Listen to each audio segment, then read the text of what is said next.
Imagine humanity 1 million years into the future. If we survive the coming eons, we will evolve into a form that shares more with our technology than our primitive biological ancestors.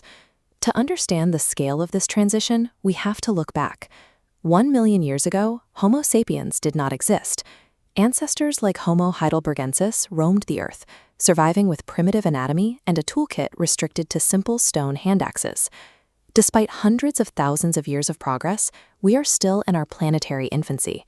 On the Kardashev scale, which measures a civilization's advancement by its energy use, we rank at a mere type 0.73. We remain biologically fragile and dependent on burning the fossilized remains of ancient life. We are now reaching the pivot point. The era of being shaped by the slow, accidental forces of natural selection is ending as we begin to actively program our own biological code.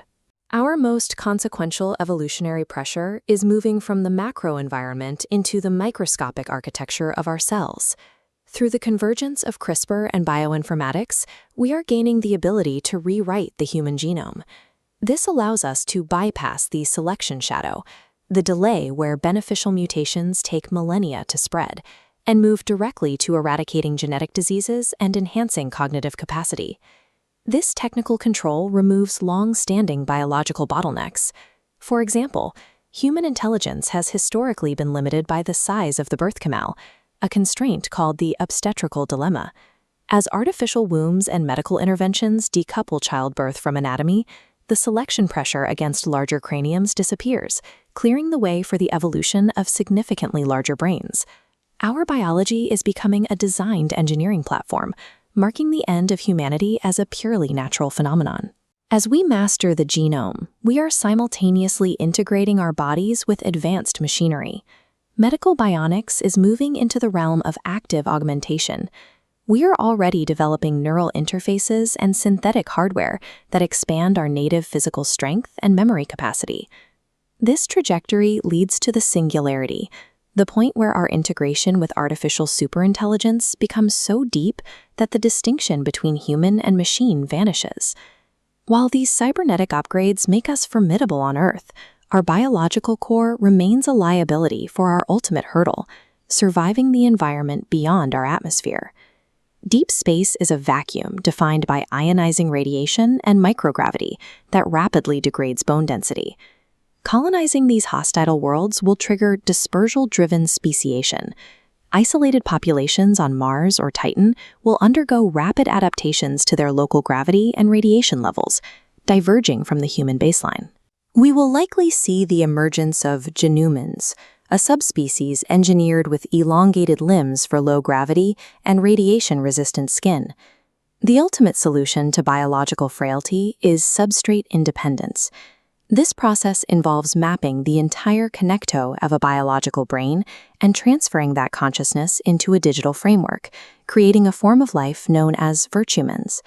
A digital mind is immune to aging and cosmic radiation. These entities can traverse the galaxy as pure data, beamed at the speed of light.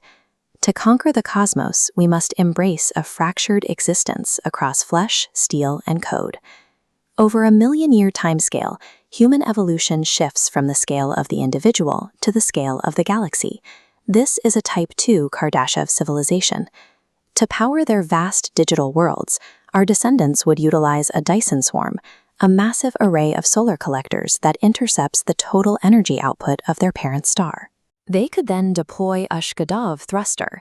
By using a gargantuan asymmetrical mirror to reflect solar radiation, they create enough thrust to move their entire solar system, allowing them to reposition their sun to avoid galactic hazards. A civilization of this scale manipulates the gravity and radiation of their star to create a customized, stable environment for their eternal survival. 1 million years from now, our lineage will exist as a decentralized ecosystem of post-biological intelligences and genetically modified pioneers, processing thought at millions of times the speed of a biological brain.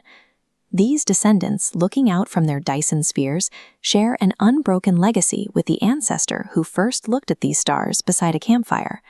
Both are defined by the same fundamental drive to adapt and survive. But if you were to meet them today, would you even recognize their life as human?